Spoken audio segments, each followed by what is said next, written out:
بسم الله الرحمن الرحيم. الحمد لله رب العالمين، والصلاة والسلام على رسول الله الأمين وعلى آله وصحبه أجمعين. المشاهدون الأعزاء في كل مكان، السلام عليكم ورحمة الله وبركاته، وأهلا ومرحبا بكم في برنامج محكمات. هذا البرنامج الذي نقف فيه مع آية من كتاب الله تبارك وتعالى تشكل لنا قاعدة كلية ومحكمة من محكمات هذا الكتاب. ونقف اليوم مع آية في سورة الرحمن، وهي الآية 60 في هذه السورة. يقول الله سبحانه وتعالى: هل جزاء الإحسان إلا الإحسان. بعد أعوذ بالله من الشيطان الرجيم: هل جزاء الإحسان إلا الإحسان. نقف مع هذه الآية لأنها من الآيات المحكمات، من الآيات التي تشكل قاعدة كلية في حياة المسلم، وهو أن مفهوم الإحسان في كتاب الله تبارك وتعالى مفهوم أصيل ومفهوم محكم، وورد كذلك هذا الأمر في سنة النبي صلى الله عليه وسلم، فقد تحدث عنه رسول الله صلى الله عليه وسلم في حديث جبريل الذي تكلم فيه عن الإسلام والإيمان والإحسان. هنا الآية تؤكد لنا معنى مهم جدا، وهو ما هو الإحسان الذي يكافأ بالإحسان، ثم كيف نعمل هذه القاعدة في حياتنا. أن الله عز وجل يقول: هل جزاء الإحسان إلا الإحسان. فأولا، ما هو الإحسان الذي نحن نطالب به من قبل الله تبارك وتعالى بأن نحققه في حياتنا، ليقابل ذلك أيضا إحسانا آخر، أن الجزاء من جنس العمل. الجزاء من جنس العمل، أحسنت تنال إحسان، أسأت تنال الإساءة. هكذا القانون الإلهي، سنة الله تبارك وتعالى في المذنبين وسنته في الطائعين. الإحسان في المعاني اللغوية وكذلك في الاصطلاح هو إما أنه هو عبارة عن أن يقدم الإنسان لغيره عملا يكون محسوبا في الفضل والإحسان، هو بخلاف ما هو قبيح. فالله عز وجل عندما يحسن لعباده، أي أنه يسدي إليهم أمرا جميلا، أمرا حسنا، لأنه الإحسان من الحسن يحسن إحسانا، فالإحسان هو ضد القبيح. فالله عز وجل يعني في هذا في موضوع الإحسان يقول لنا: والله أنتم أحسنوا لغيركم. ولكن نلاحظ قبل أن ندخل في موضوع الإحسان إلى الغير، لا بد أن أؤكد على معنى مهم جدا، وهو أن الإحسان من أعظم صفات الله تبارك وتعالى. فالله عز وجل أحسن إلى خلقه بالخلق، وأحسن إلى خلقه أي في خلقهم وفي تصويرهم. خلقكم فأحسن خلقكم، صوركم فأحسن تصويركم، رزقكم فأحسن رزقكم، شرع لكم وحكم بينكم فأحسن الحكم، إلى غير ذلك. يعني أنت في عملية الإحسان بما أنها صفة من صفات الله. والصحيح كذلك أن الله من أسمائه المحسن، فالله تبارك وتعالى اسمه المحسن ويحب الإحسان، كما قال النبي صلى الله عليه وسلم: إن الله محسن يحب الإحسان. هذه الصفات، هذه الأسماء، أسماء الله تبارك وتعالى لها تجليات وتمظهرات في الوجود كله. فالله تبارك وتعالى أحسن في خلقه، في حكمه، في كذلك يحسن في ثوابه، يحسن تبارك وتعالى في ثوابه للعاملين. إذن هذا الاسم العظيم له اسم الله تبارك وتعالى المحسن يتجلى في كل حركة الإنسان، بدءا من خلقه وانتهاء بثوابه. إذا كان من الطائعين فإن الله تبارك وتعالى يجازيه بالحسنات إحسانا. هذا المعنى.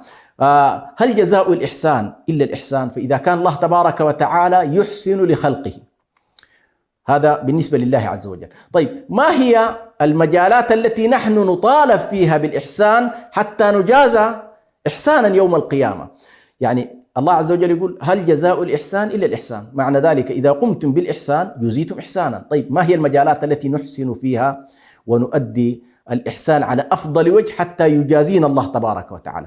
أهم مجال أنت مطالب فيه بالإحسان هو مجال الإيمان والعقيدة الإيمان بالغيب على وجه التحديد، وهو أن تؤمن بكل ما جاء عن الله تبارك وتعالى. فالإحسان في إيماننا، نحن نحسن في إيماننا، وعندما نقول نحسن في إيماننا فإنما لا نستطيع الإحسان إلا إذا تصورنا الأمور على ما جاء في كتاب الله وفي سنة النبي صلى الله عليه وسلم، كما قال الله تبارك وتعالى: فإن آمنوا بمثل ما آمنتم به فقد اهتدوا. يعني إذا آمنا بمثل ما آمن به الرسل، وبمثل ما آمن به محمد عليه الصلاة والسلام، بمثل ما آمن به أصحاب النبي صلى الله عليه وسلم، فقد اهتدوا. أي الإحسان الحقيقي والهداية الحقيقية أن نؤمن بمثل ما آمن به رسول الله صلى الله عليه وسلم والأنبياء من قبله.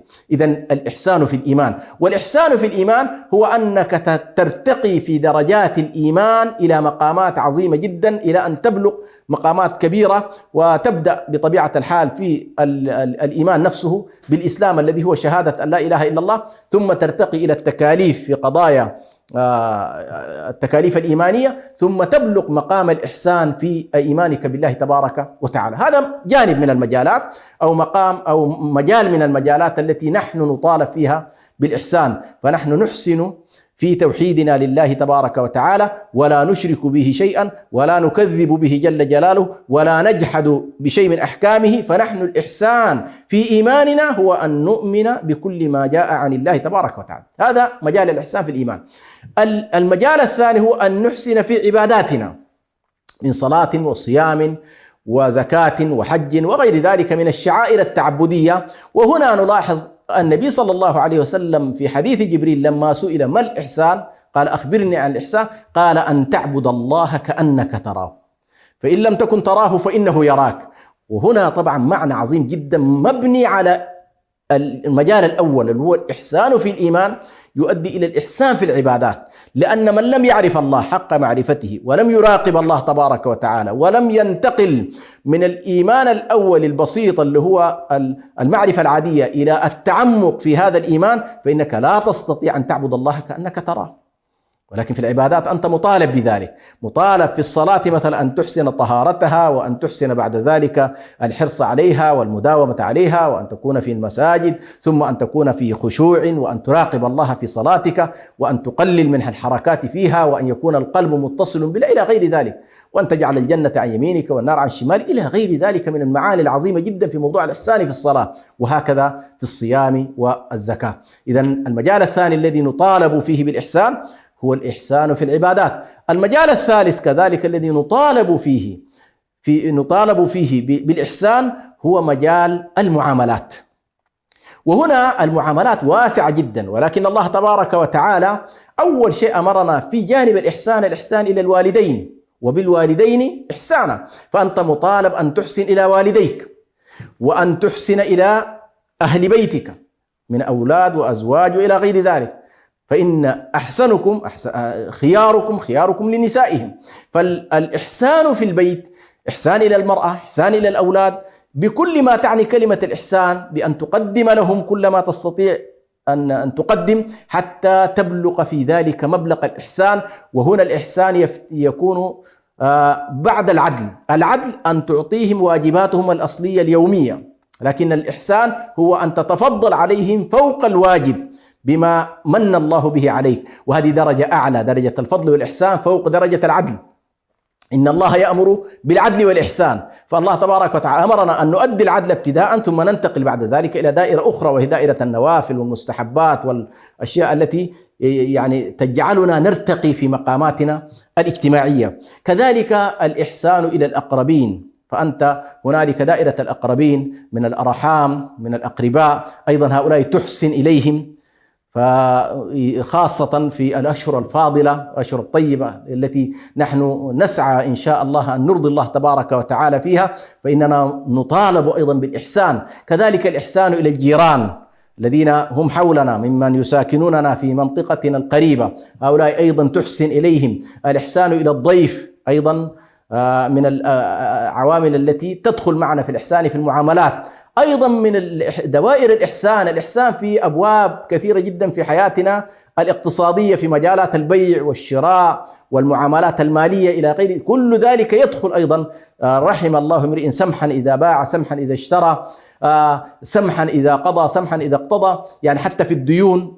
على كل مجالات الإحسان في المعاملات تكاد تكون من أوسع المجالات، بل أبعد من ذلك. الله تبارك وتعالى أرادنا أن نحسن في الجهاد في سبيل الله، وجاهدوا في الله حق جهاده، وأن تجاهد في الله حق جهاده وأن تبلغ به مرتبة الإحسان، وألا يكون فيه شيء من العدوان، لأن الجهاد أيضا من الواجبات الحساسة جدا. فبعض الناس والعياذ بالله يظن أن سيفه أو أن بندقيته طليقة تفعل في الناس ما تشاء، ولكن المحسن هو الذي لا يتجاوز حدود الله تبارك وتعالى، ولا يعمل ظاهرة الانتقام النفسي، بل همه أن يكون الدين لله وأن يكون قتاله في سبيل الله.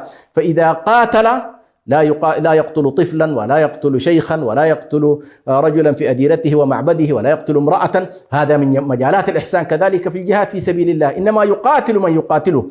فنلاحظ أن موضوع الإحسان في المعاملات موضوع واسع جدا، ولكن الحلقة طبعا صعب أن تتسع لكل تفاصيل هذه الأمور، لكن نحن ننبه فقط إلى هذا المجال العظيم. أخيرا أيضا نقول بأن من مجالات الإحسان اللي هو مجالات الأخلاق، من صدق وأمانة وتواضع وكرم وشجاعة، وأن تبلغ في كل ذلك أيضا مرتبة كبيرة ومرتبة عظيمة حتى تحسن في ذلك. هذه بعض النماذج على كل فيما يتعلق بالإحسان.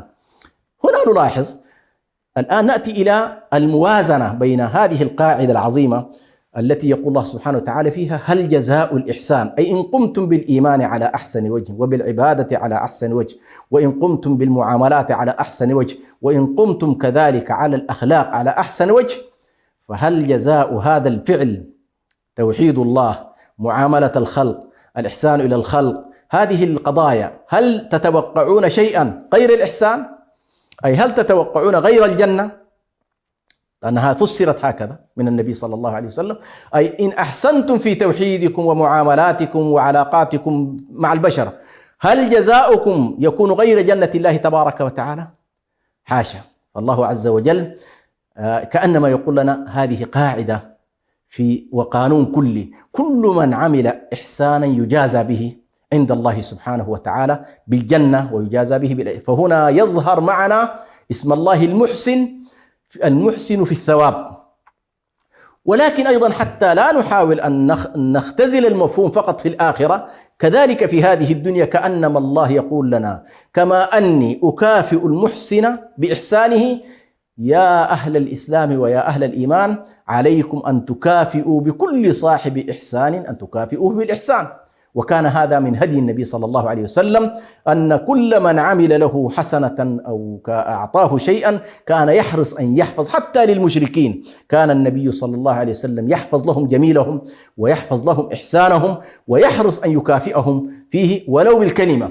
فهذه القاعدة المهمة جدا، لو أننا في حياتنا تعاملنا بها فيما بين تعاملت الشعوب بهذه القاعدة وتعاملت الأمم بهذه القاعدة، لكانت الحياة البشرية على أحسن وجه وأفضل حال. ولكن نسأل الله سبحانه وتعالى صارت الآن هي مقابلة الإساءة بالإساءة، ومقابلة أحيانا الإحسان بالعدوان إلى غير ذلك. ولكن نحن نقول: هل جزاء الإحسان إلا الإحسان؟ والسلام عليكم ورحمة الله وبركاته.